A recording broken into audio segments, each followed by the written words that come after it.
교수님, 이번 주에 제가 외국에 가서 수중 촬영을 하는 촬영팀을 따라가게 됐는데요. 뭘 어떻게 준비하는 게 좋을까요? 그래요? 정말 재미있는 촬영을 경험하시겠네요. 수중 촬영의 경우에는 방문 지역에 대한 사전 정보와 그에 맞는 수중 카메라와 라이트가 필요합니다. 특수 카메라만 있으면 되는 게 아니었군요. 수중 촬영 운영은 수중 장비뿐만 아니라 스쿠버 다이빙 장비와 사전 안전 점검이 필수적입니다. 그렇군요. 오늘 배울 내용이 진짜 기대가 되는데요.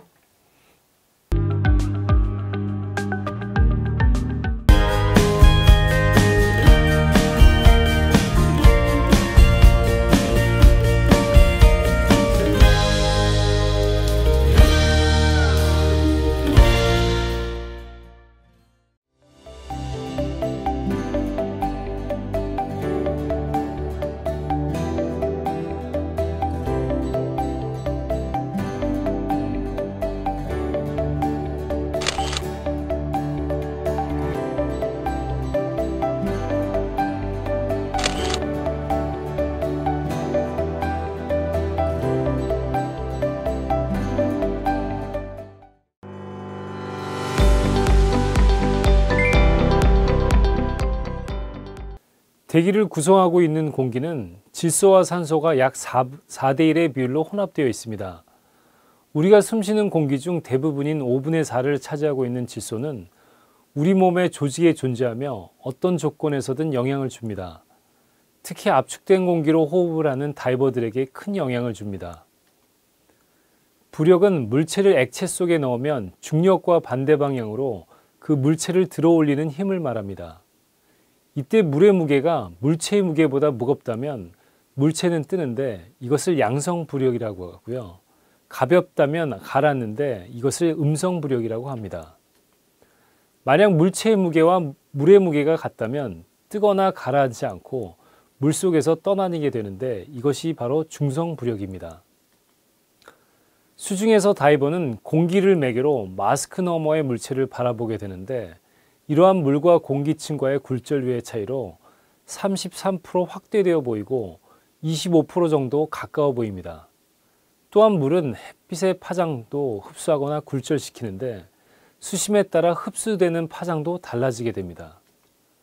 파장이 가장 긴 적색 계열이 가장 먼저 흡수되고 청색 계열이 마지막으로 흡수됩니다. 스쿠버 다이빙 장비들을 말씀드리면 먼저 수트가 있고 BC 혹은 BCD라고 해서 부력 조절기와 핀 마스크, 스노클, 웨이트 등이 있습니다. 수중 촬영은 특수 촬영 중에서 안전사고의 가능성이 가장 높은 고위험군에 속합니다. 특수 장비를 다루는 일반적인 특수 촬영은 일정 기간의 교육과 훈련을 통해 영상 촬영이 가능한 반면 수중 촬영은 다이빙의 완숙도에 따라 생명에 직접적으로 위협을 줄 수 있습니다. 그러므로 스쿠버 다이빙을 일정 수준에 도달할 때까지 훈련되지 않으면 수중 촬영을 할 수 없습니다. 다이빙 수준이나 실력이 곧 영상의 완성도와 직결되므로 수중 촬영을 하기 위해서는 다이빙 훈련을 꾸준히 하는 것이 중요합니다. 다이빙의 실력은 지속적인 노력과 훈련, 그리고 경험으로 이루어지며 짧은 시간에 이루어지지 않습니다. 다이버는 수중에서 어떠한 상황에 직면하더라도 침착하게 대처하는 것이 매우 중요합니다. 평정심을 잃거나 다이빙이 서툴러 불필요한 행동으로 주변 상황을 악화시키는 경우가 많으며 자칫 안전사고로 이어질 수 있으므로 어떠한 경우라도 심리적 안정을 취하는 것이 무엇보다 중요합니다. 호흡량은 개인마다 다르며 체형 또는 체격이나 습관에 따라서도 차이가 발생합니다. 숨을 몰아쉬거나 잠시도 숨을 참지 못하고 짧고 급하게 호흡하면 일정하게 주어진 공기량 부족으로 원하는 수중 촬영을 진행하기가 어렵습니다. 입수 전 정확한 검진이 요구되는 것으로 수압을 견디기 위해서는 중이염과 같은 뇌의 질병이나 유스타키오관에 문제가 있으면 다이빙 자체가 불가능합니다. 다이빙은 유사시 서로의 생명을 버디에게 의존하게 되는 극한의 경험을 할 수 있습니다. 물속에서 서로의 욕심을 주장하다 보면 사고로 이어질 수 있으므로 버디 간의 소통과 배려가 매우 중요합니다. 다이빙 기술과 별도로 수중 촬영의 결과는 화면 구성에 달려 있습니다. 수중에서의 빛의 산란과 투과, 색온도의 변화에 대해 명확히 이해하고 있어야 합니다. 특히 수중 촬영 시 노출과 색온도, 포커싱을 자동으로 설정하여 촬영하는 경우는 반드시 피하고 수동으로 조작하는 것이 중요합니다.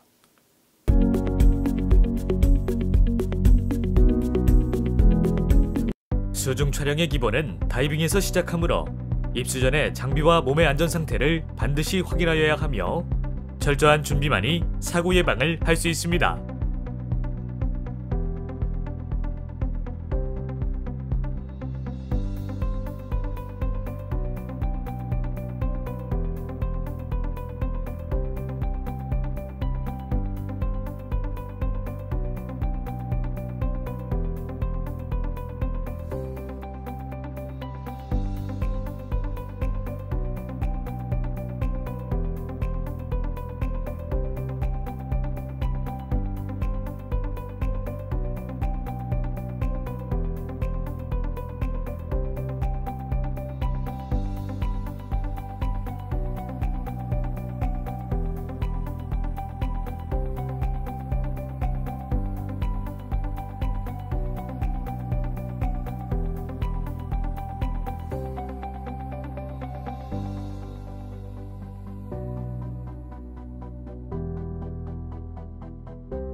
오링은 고무 표면에 모래가 끼거나 마모되어 찢어져 있는지 확인해야 합니다.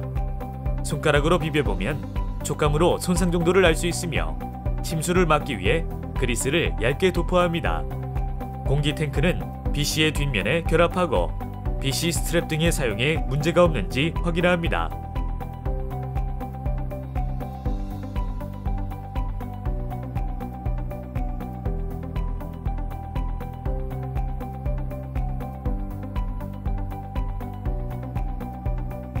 공기 탱크와 레귤레이터를 결합하고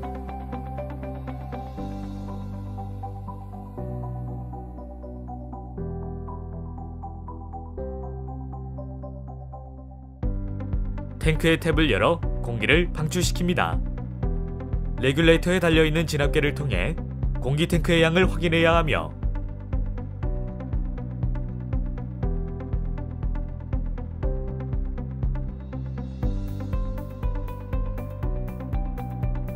간혹 충전이 안 될 경우 즉각 교체한 후 레귤레이터를 통해 호흡이 제대로 되는지 확인합니다. 본격적인 수중 촬영 전에 6가지 내용을 확인하여야 하는데요.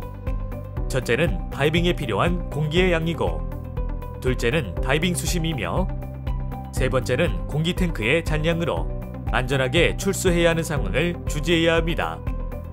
네 번째는 수면의 상태와 출수 지점의 자신의 예상 위치이며, 다섯 번째는 바다의 조건과 기상입니다. 또한 수중 촬영 일정 및 상황이 전파되었는지 여부를 확인해야 합니다. 다음은 버디 체크인데요. 버디는 다이빙 전 아래와 같은 내용을 검사하고 확인합니다. 정신적, 육체적으로 다이빙을 하기에 적당한지 확인합니다. 레귤레이터가 원활히 작동하는지 확인합니다. 공기 탱크의 잔량은 충분한지 확인합니다. 다이빙 슈트와 BC 등의 장비가 올바로 연결되었는지 확인합니다. 수심계, 잔압계, 시계가 올바로 작동하는지 확인합니다. 마스크, 핀, 스노클, 다이빙 라이프가 올바로 착용되었는지 확인합니다. 수신호를 이해하고 있는지 확인합니다.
자, 그럼 이제 수중 촬영 운영 단계로 넘어가 보죠.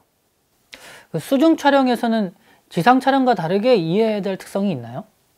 네, 일단 수중이니까 물에 대한 이해가 필요하죠. 그리고 빛에 대한 이해도 필요합니다. 수중 촬영에 영향을 주는 요소를 간추려 보면 크게 세 가지가 있는데요.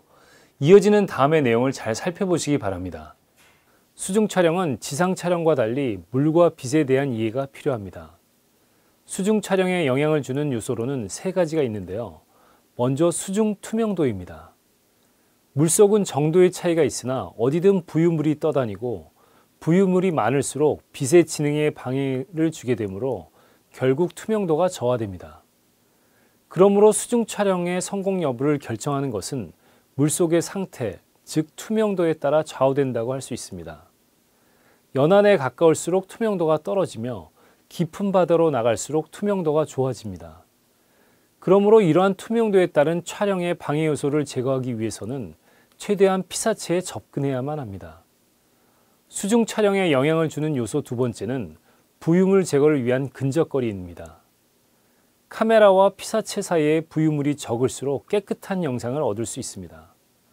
수중에 떠다니는 부유물은 상상을 초월할 정도로 많고 농도 또한 매우 짙습니다. 부유물이 많은 경우 렌즈 앞 10cm 피사체를 구분하지 못하기도 합니다. 조류가 빠를수록 부유물도 많으며 대체로 수심이 깊은 바다일수록 부유물이 적습니다. 그러므로 수중에서 깨끗한 영상을 얻기 위해서는 조류와 가시광선의 도달 수심 등을 고려하여 촬영에 임해야만 합니다. 세 번째는 수심에 따른 빛의 도달거리입니다. 지상 촬영이건 수중 촬영이건 빛이 있어야만 촬영이 가능합니다.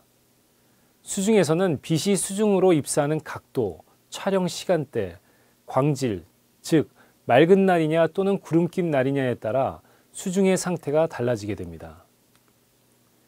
얕은 수심에서는 가시광선이 전반적으로 골고루 입사하는 반면 수심이 깊을수록 적색, 주황, 노랑, 초록, 파랑 순으로 흡수되고 깊은 수심에서는 청색 계열로 보이게 됩니다. 이러한 파장의 흡수 현상을 극복하기 위해 낮은 수심에서 촬영하거나 수중 라이트를 사용하거나 주황색 계열의 앰버 색보정 필터를 사용해야만 합니다. 수중 촬영 전 점검 사항으로 수중 촬영 장비 점검 체크리스트가 있는데요.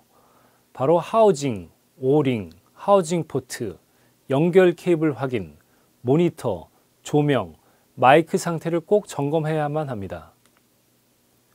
그리고 점검할 내용이 하우징 밸런스인데요. 수중 촬영에 임할 때 수중 하우징의 수중 밸런스를 확인하는 것은 매우 중요한 일입니다. 수중 밸런스란 하우징이 물속에서 중성 부력을 유지할 수 있도록 조절해 주는 것을 말합니다. 스쿠버 장비는 필수적인 생명 유지 장치이므로 촬영과는 별도로 꼼꼼히 챙겨야 하며 촬영 장비에 대한 안정성과 작동 기능 점검은 촬영 본연의 목적을 달성하기 위해 반드시 요구되는 과정입니다. 가장 이상적인 하우징의 밸런스는 하우징 손잡이를 중심으로 앞, 뒤, 무게중심 균형이 맞아 있는 것입니다. 수중에서 촬영자가 하우징을 들었을 때 약간의 무게감을 느끼면서 여유 있게 다룰 수 있는 정도로 적절하다고 판단됩니다. 모니터의 위치 또는 내부 배터리 등으로 미세하게 밸런스가 틀어질 수 있으므로 촬영 전 점검이 필수적입니다. 수중 촬영 장비 선택에 있어 먼저 수중 하우징을 선택해야 하는데요. 전문가를 위한 디지털 시네마 카메라용의 대표적인 수중 하우징을 비교해 보겠습니다. 최근의 추세는 부피가 큰 ENG용 하우징보다는 소형 경량화된 디지털 시네마용을 사용하거나 DSLR 카메라용 하우징을 많이 사용합니다. 수중 하우징 포트는 하우징의 앞부분에 장착하는 투명 렌즈를 말합니다. 그러므로 카메라의 화각은 하우징의 포트에 따라 달라집니다. 어떤 포트를 사용하느냐에 따라 촬영 화각이 달라지므로 수중 촬영에 있어 포트의 선택은 가장 중요한 요소라 할 수 있습니다. 대기 중의 렌즈로 수중의 물체를 촬영하면 빛의 굴절 현상으로 실제 크기보다 약 33% 커져 보이는데요. 이러한 현상으로 물체의 풀샷을 잡기 위해서 일정한 거리를 띄어야 하고 이 거리에는 수중 부유물로 인해 선명도가 떨어지므로 전체적으로 깨끗한 영상을 잡기가 매우 어렵습니다. 부유물과 굴절 현상으로 피사체가 커져 보이면서 포커싱도 어려워지게 됩니다. 게다가 빠르게 움직이는 수중 생물을 추적하기도 어렵습니다. 이를 보완하기 위해 렌즈 모양의 플랫포트를 사용하는 것이 좋습니다. 돔포트는 굴절로 인해 발생하는 확대 현상을 없애주면서 렌즈 고유의 화각을 확보할 수 있습니다. 또한 수중 피사체와 근접할 수 있으므로 부유물이 적어져 투명도가 좋아지며 광각 렌즈로서 포커싱이 좋고 움직이는 물체 추적에 용이합니다.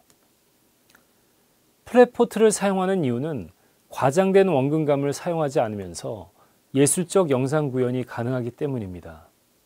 정교하게 촬영해야 하는 경우 또는 접사 촬영을 하는 경우 등은 플랫포트를 사용하고 있습니다. 수중 하우징 포트는 촬영 대상에 따라 선택적으로 사용하는 것이 매우 중요한 촬영 장비입니다. 물리적으로 렌즈를 교체해야 하므로 입수 전에 포트와 하우징 사이에 완전히 결합되었는지 확인하는 것이 매우 중요합니다. 포트는 하우징 전면 고정 타입, 스크류 타입, 베이오네 타입 등이 있으며 제조사는 구매자의 요구에 맞게 돔포트와 플랫포트를 맞춤 제작하여 주기도 합니다. 일정 수심 아래에는 빛이 도달하지 못하므로 매우 어둡습니다. 따라서 대부분의 수중 촬영은 태양광을 이용하기도 하지만 인공조명 기구를 사용합니다. 여기에 사용되는 조명은 크게 두 가지입니다. 텅스텐 라이트와 주광용 라이트인데요. 각각의 색온도는 할로겐 램프의 텅스텐, 즉 3200켈빈도와 LED 램프를 사용하는 주광용, 즉 5600켈빈도입니다. 수심이 얕은 곳에서는 주광용 라이트를 사용해서 자연광과 일치시키는 것이 일반적입니다. 적색 파장이 흡수되기 시작하는 깊이에서는 텅스텐 라이트를 사용하여 청록색 배경과 분리시켜 피사체를 도드라지게 촬영하는 것이 좋습니다. 지상 촬영과 마찬가지로 돔포트를 사용하여 근거리에서 촬영할 경우 강한 조명을 사용하게 되면 난반사로 반짝이거나 주변이 너무 어두워지는 현상이 발생하므로 근거리 촬영일 경우 광원의 디퓨전을 사용하여 확산광으로 만들어 촬영하는 것이 좋습니다. 다큐멘터리는 현장의 모습이 내러티브로 존재해야 하므로 물속의 모든 소재가 이야깃거리가 됩니다. 대체로 다큐멘터리 수중 촬영은 구성안이 따로 없습니다. 그러므로 촬영자가 연구하고 조사해서 물속에서 만나는 생태가 왜 중요하고 새로운지를 말해주는 유일한 사람입니다. 그러므로 다른 특수 촬영 분야와 달리 촬영자의 사전 연구와 수중 생태에 대한 이해가 보다 더 요구됩니다. 다음은 수중 촬영 시 화면 구성 면에서 염두해야 될 사항들입니다. 편집을 위한 다양한 영상과 샷 사이즈를 필요로 하고 움직이는 숏과 고정샷, 풀샷과 클로즈업 샷 등을 적절하게 촬영해야 합니다. 입문자가 많이 하는 실수 중 하나가 너무 많은 컷을 만들려고 한다는 점입니다. 따라서 연출 목적에 따른 적절한 샷의 선택이 필요합니다. 촬영 입문자의 경우 지나치게 줌을 과도하게 사용하는 경향이 있는데 줌밍은 필요할 때만 사용하고 지상 일반 촬영에서처럼 가급적 줌을 자제하여 촬영하는 것이 좋습니다. 그렇지 않을 경우 편집도 어렵고 이야기를 제대로 끌고 가기도 어렵습니다. 카메라의 움직임이 필요할 경우 피사체의 움직임에 따라 가볍게 무빙하는 것이 보다 자연스럽습니다. 그러나 대부분의 숏은 고정된 숏으로 구성하고 카메라 앞에서 피사체가 움직이도록 유도하는 것이 가장 좋습니다. 출연자와 함께 다이빙했을 경우에는 오히려 쉬울 수 있는데 편집에 필요한 이동숏, 브릿지숏 등을 풍경 좋은 곳에서 촬영한 후 출연자가 등장하여 액션을 하거나 설명하는 등의 디테일한 연기는 별도로 촬영합니다. 그러나 여기에 반드시 필요한 클로즈업 샷들은 나중에 촬영하기 어려우니 반드시 그 자리에서 촬영해 두어야만 합니다. 편집을 위해 출연자가 이동하는 액션은 카메라가 출연자를 쫓아가는 것으로 끝내지 말고 출연자가 카메라 쪽으로 이동하는 것으로 콘티를 짜면 오히려 빠른 시간 내에 다이나믹한 영상을 연출할 수 있습니다. 이를 위해 촬영 전 출연자와의 동선에 대한 사전 협의와 수중에서 의사소통하기 쉬운 수중 메모장을 휴대하면 좋습니다.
수중에서 렌즈 교체는 굉장히 어려운 문제입니다. 그래서 육상에 나와서 다시 교환을 하고 들어가든지 아니면 아예 마크로 렌즈나 와이드 렌즈를 교환해서 두 세팅을 해서 가지고 들어가야 됩니다.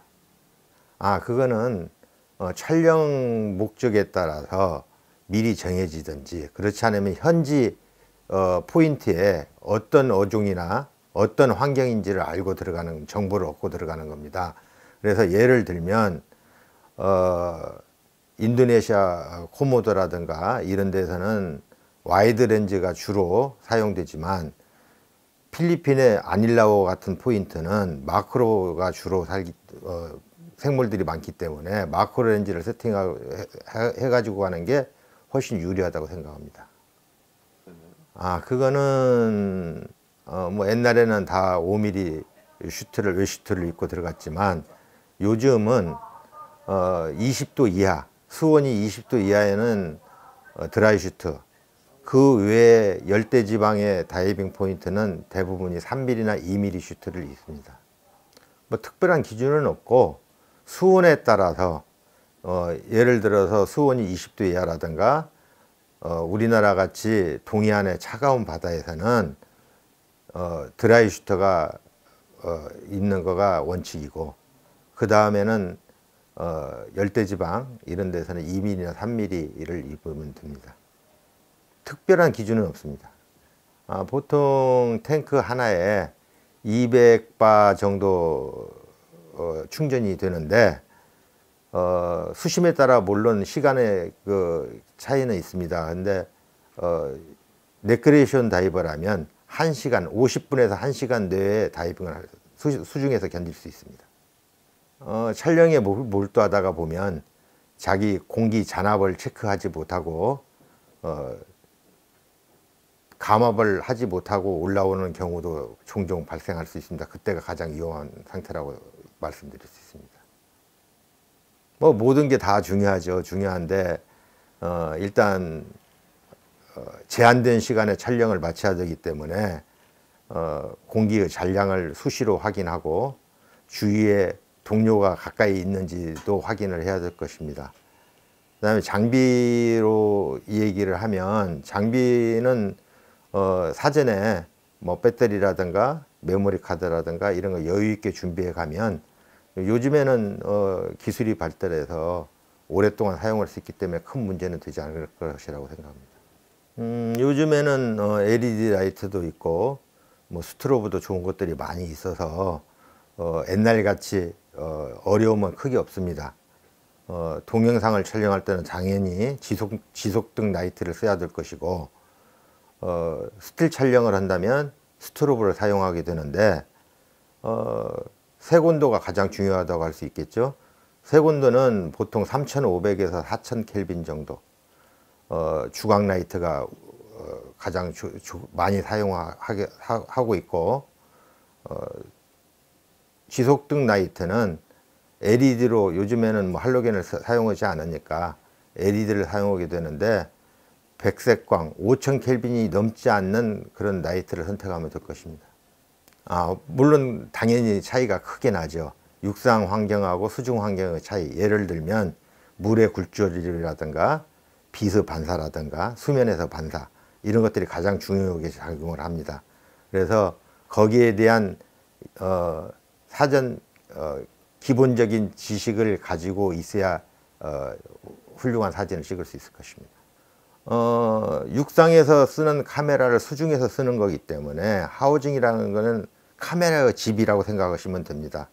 육상의 카메라의 성능을 제대로 보증을 하려면 일단 인체공학적인 디자인이 되어야 될 것이고 두 번째는 양손을 놓지 않고도 카메라를 제어할 수 있는 하우징을 선택하셔야 될 것 같습니다.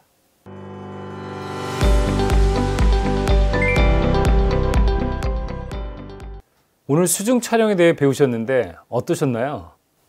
아무래도 수중에서 촬영을 하다 보니까 안전 점검 쪽에 확실히 눈이 가는 것 같아요. 오늘 배운 내용을 토대로 이번 주에 있을 수중 촬영팀에 잘 합류할 수 있을 것 같습니다.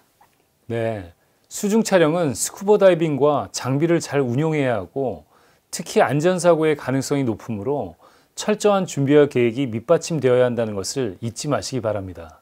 네, 알겠습니다. 오늘은 여기까지 배우고요. 다음엔 또 다른 재미를 느낄 수 있는 다른 분야의 특수 촬영에 대해 배워보겠습니다. 네, 감사합니다. 감사합니다.